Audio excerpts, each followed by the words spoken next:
দূর থাকবেন।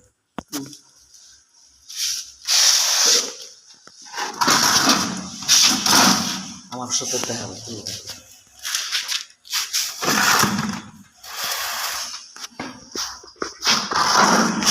রং মিক্স না।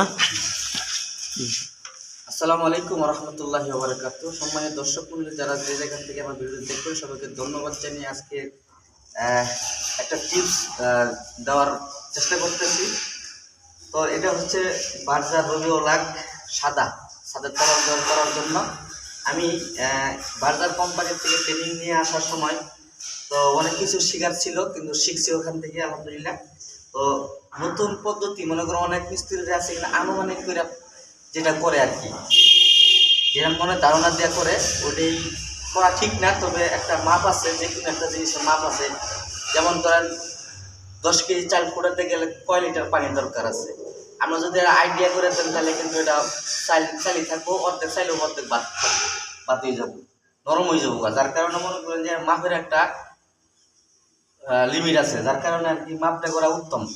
তো আমি এখানে প্রথমেই কিছু কথা বলে নিচ্ছি এই কারণে যে অনেকেই আছে বাড়িওয়ালা আছে নিজেরা করার চেষ্টা করে, তো ওদের জন্য আজকের ভিডিওটি। যারা নিজে বাজে করার ইচ্ছুক থাকে তো ওরা মালগুলোর সময় ওরা কোনো চিন্তা ভাবনা করে আর কি, কীভাবে গুলমু কীভাবে করা যায় এভাবে ওরা একটা আইডিয়া করে আর কি, তাদের জন্য আজকের এই ভিডিওটি। প্রথমে আমি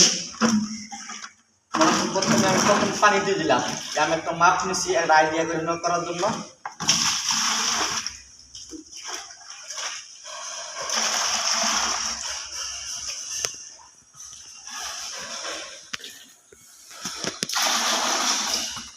আমি 3 মগ পানি দিলাম আর কি।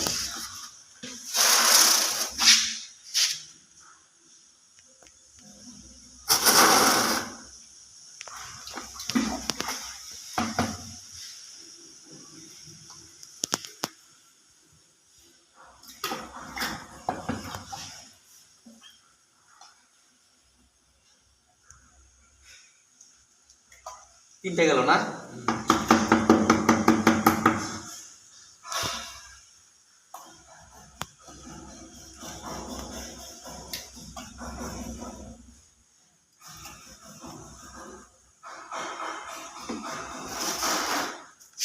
আমি প্রথমে 4-3 দিলাম, পানি দিলাম 3টা, রং দিলাম 4টা। এখন যেহেতু রংটা একটু মোটা গাঢ় বেশি, যার কারণে ওই 5টা দেওয়ার সুযোগ নাই। আমি এখানে 4টা দিলাম আর 3টা পানি দিলাম, এখানে মিশ্রণ করবো।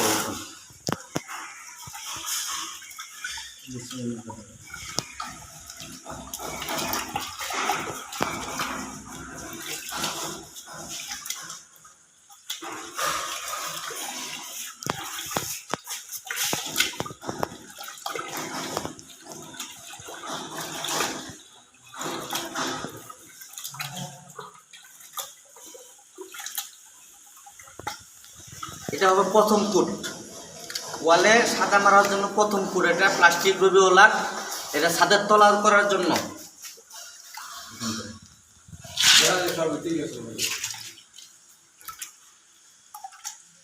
মালটা চলে আসছে ঠিক মতনে, এখন পাতলাও হলো না মোটাও হলো না, পরিমাণ মতো আসছে।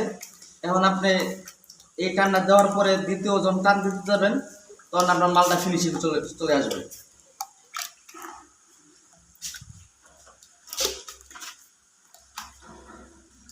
তারপরে যদি আমরা সন্দেহ কোনো থাকে, যদি যখন রোলার মারবেন, রোলার মারার সময় যদি রোলারটা শক্ত লাগে কিংবা নরম লাগে, তখন ক্ষেত্রে আপনার পানি যদি দেওয়া লাগতে পারে, তখন আপনার একটু চাহিদা অনুসারে দিবেন আর কি পানিটা।